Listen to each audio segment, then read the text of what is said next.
Hello, કોણ? Madam હું દિવાકર બોલું છું. હમ ઘર સર્વિસ માટે તમે ફોન કર્યો હતો ને? હમ તમે જે લોકેશન મોકલ્યું છે હું ત્યાં જ છું. તમારું ઘર ક્યાં છે મેડમ? ત્યાં લેફ્ટ સાઈડમાં કોઈ 23 નું બોર્ડ દેખાય છે કે? શું 23, 21, 22, 23? હા છે મેડમ. એ બિલ્ડિંગના સેકન્ડ ફ્લોર પર આવી જાઓ. હા સારું મેડમ, 2 મિનિટમાં આવું છું. હમ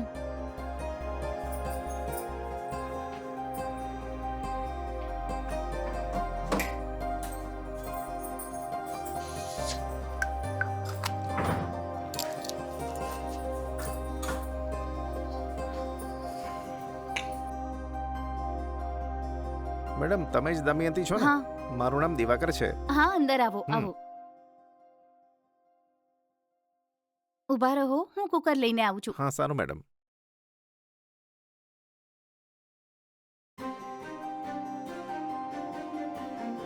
આ જ કુકર છે. આમાં પ્રોબ્લેમ શું છે? પ્રોબ્લેમ શું છે મને નથી ખબર, પણ ઓન નથી થતું. સારું, ચેક કરીને જોઉં છું. હમ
જ્યુસ લઈ લો. Thanks madam.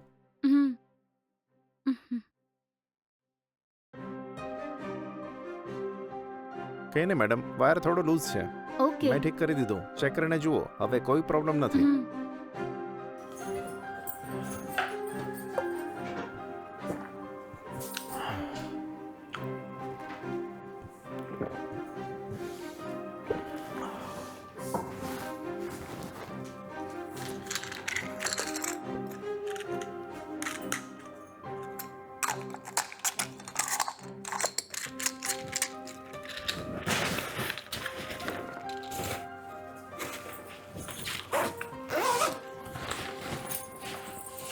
હવે બરોબર ચાલે છે.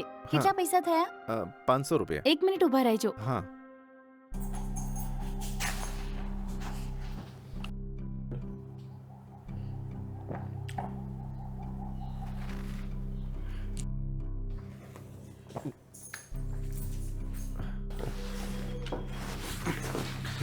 હમ થેન્ક્સ મેડમ. હમ. મેડમ તમે બનારસથી છો કે? હા, ખરેખર. અને સીએસઆર સ્કૂલથી ભણેલા? હા, સાચું છે. અને હું પણ ત્યાંથી ભણેલો છું. શું કહો છો? હા મેડમ, તમે મારા સિનિયર છો. ખરેખર કહો છો? જ્યારે તમે 12મામાં ભણતા હતા ત્યારે તમારા ક્લાસમાંથી હું ચોક લઈને જતો હતો. હા, હા. કદાચ તમને યાદ નથી.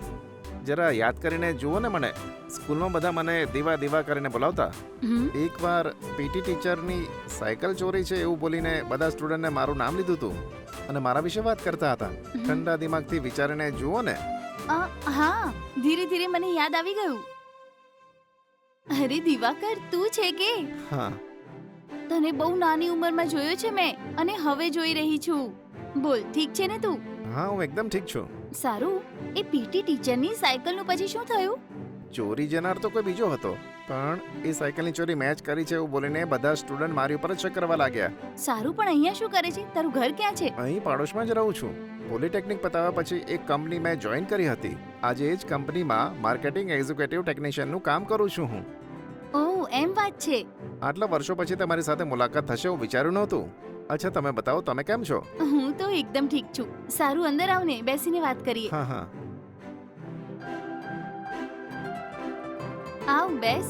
હમ.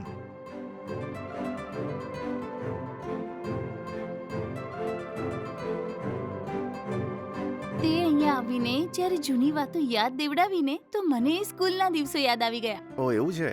હમ, અ, અ, અચ્છા તમારો ઘરવાળો ક્યાં છે?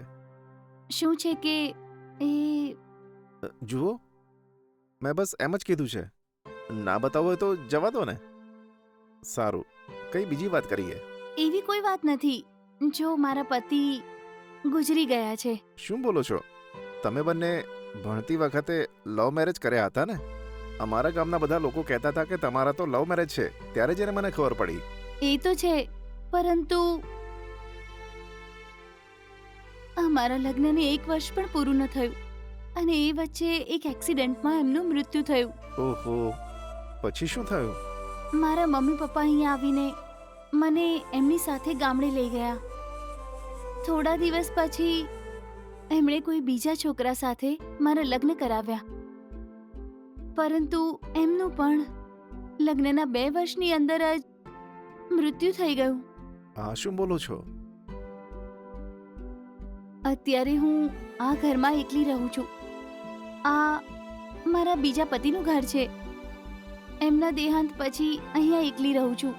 તમારા બીજા પતિનું દેહાંત થયે કેટલો સમય થયો છે? પૂરા 3 વર્ષ થઈ ગયા. તો પછી તમે એક બીજા મેરેજ કરી શકતા હતા ને? બીજા એક લગ્ન, પહેલા લગ્ન મારા ગમતા છોકરા સાથે થયા, પરંતુ એ મરી ગયા. બીજા લગ્ન મારા મમ્મી પપ્પાની પસંદગીના છોકરા સાથે કર્યા હતા, પણ એ પણ મને અધવચ્ચે છોડીને ચાલ્યા ગયા. તારી જેમ જ બધાએ કહ્યું કે ફરી લગ્ન કરું, પરંતુ મારી સાથે લગ્ન કર્યા પછી એ પણ મૃત્યુ ન પામે એવો ડર મને સતાવે છે. કદાચ મારા દુર્ભાગ્યથી જ મારી સાથે લગ્ન કરવાવાળા મરી રહ્યા છે. ઘણીવાર મારા મનમાં આવા વિચારો આવ્યા કરે છે. શું કરું હું? કદાચ એ ઈશ્વર એ જ ઈચ્છતો હશે કે હું આખી જિંદગી આવી રીતના એકલી જીવું. કિસ્મતમાં લખેલું બદલી ન શકીએ. ત્રીજી વાર લગ્ન કર્યા પછી જો એ પણ મરી ગયો તો હું શાંતિથી રહી શકીશ કે? એટલા માટે હવે જે પણ બચેલી જિંદગી છે એ આવી જ રીતે જીવીશ એવો મારો નિર્ણય છે. આની સાથે જ મારી સાથે મને ચાહવા વાળાઓની પણ ભલાઈ છે અને એટલે જ મેં બીજા લગ્ન ન કર્યા.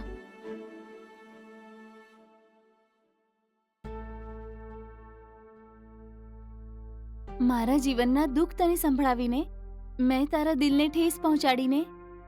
ના ના, એવી કોઈ વાત નથી.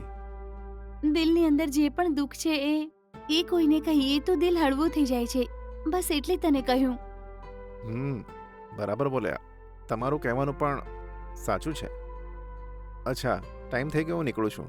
હા, ખરાબ ના લગાડતા. બીજે પણ જઈને મારે સર્વિસિંગ કરવાની છે. સર હું નીકળું છું.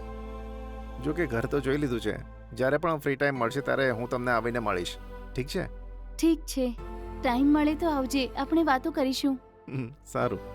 ઘણા વર્ષો પછી આપણે મળ્યા. સાચે મને ખૂબ જ ખુશી થઈ. સારું, હું જઉં છું. હમ. હમ